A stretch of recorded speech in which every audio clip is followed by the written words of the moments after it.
افغانستان کی صورتحال اس لیے ذہن میں رکھیں کہ افغانستان فلیش پوائنٹ ہے، افغانستان میں آگ لگی ہوئی ہے، ٹھیک ہے نا، یہاں پر امریکہ بہادر نازل ہی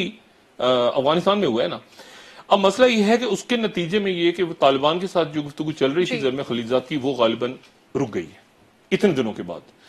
اور وہ رک گئی ہے، اور وہاں پر افغانستان کی سرزمین پہ پھر اطلاعات آ رہی ہیں کہ پاکستانیوں کو وہاں پہ شہید کیا گیا، 8 پاکستانیوں کو شہید کیا گیا، اور یہ بات اس سے پہلے ذہن میں رکھیں کہ اسلام آباد سے ایس پی کو طاہر خان داوڑ صاحب کو لے گئے تھے، اور وہاں پر ان کی میت حوالے نہیں کر رہے تھے، وہ ان کو بھی شہید وہیں پہ کیا گیا تھا افغانستان میں۔ تو اب اور پاکستان نے وزارت خارجہ کا کیا بیان آیا ہے کہ ان کی سیکیورٹی فورسز نے ہمارے یہی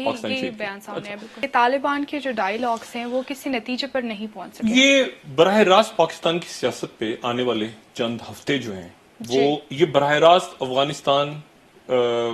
کے معاملات، انڈیا کے معاملات، خطے کے معاملات، آپ کی معیشت، آپ کے یہ سارے معاملات، یہ براہ راست اثر انداز ہوں گے۔ افغانستان میں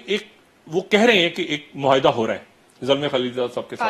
طالبان کے ساتھ معاہدہ ہو رہا ہے، اور زلمے خلیلزاد واپس واشنگٹن جا رہے ہیں غالباً، اور وہ لیکن زلمے خلیلزاد یہ بھی کہہ رہے ہیں کہ جب تک سب کچھ طے نہیں ہو جائے، چاروں کمپوننٹس اس کے، یعنی انخلا کیسے ہونا ہے، کیوں کہہ رہے ہیں کہ ٹھیک ہے طالبان کہہ رہے ہیں کچھ وہاں پہ اڈے رہنے دیے جائیں امریکہ کے، کچھ کہہ رہے ہیں کہ جی مکمل طور پہ انخلا ہونا چاہیے، پھر طالبان کی ان کی حکومت کے ساتھ کیا بات چیت ہوتی ہے، آنے والے دنوں میں بات چیت ہوتی ہے نہیں ہوتی۔ زلمے اگر واپس چلے جاتے ہیں تو پیچھے، لیکن چونکہ جنگ بندی کا ابھی تک اعلان نہیں ہوا، طالبان کی طرف سے جنگ بندی کا اعلان نہیں ہوا، تو اس کے نتیجے میں مزید وائلنس ہوگا، کیونکہ جب تک زلمے خلیلزاد اس معاملے کو، زلمے خلیلزاد نے کہا کہ میں صدر ڈونلڈ ٹرمپ سے اس کو ڈسکس کروں گا، اور ڈسکس کرنے کے بعد میں اس کا اعلان کریں گے ہم۔ اب یہ ایک بڑا تاریخی لمحہ ہوگا کہ طالبان اور امریکہ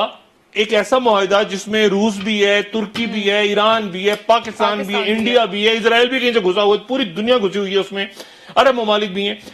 چائنا بھی ہے، ٹھیک ہے نا۔ اب مسئلہ یہ اس پہ سارے ایگری کر جائیں اور اس کے نتیجے میں افغانستان میں سکون آ جائے، ٹھیک ہے، تو ایسا تو آنے والے دنوں میں نظر نہیں، اللہ کرے ایسا ہو، اللہ کرے ایسا ہو، لیکن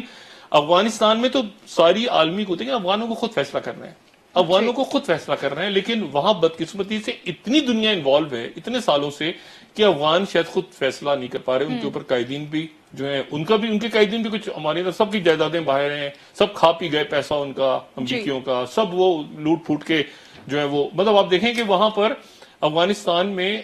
9/11 کے بعد چاندی ہوئی ہے افغان لیڈروں کی، یہ کرزئی کا جو گروپ آ کے بیٹھا تھا، ان کی تو چاندی ہو گئی، انہوں نے تو طالبان کے نام پہ وہ جو پورا آتا ہے بجٹ اتنا خرچہ ہو گیا اتنے سالوں میں، وہ اس کا 2/3 تو میرے خیال سے ان کے لیڈر کھا گئے ہیں بیٹھ کے، این جی اوز فلانا ڈھماکنا، یہ وہ سارے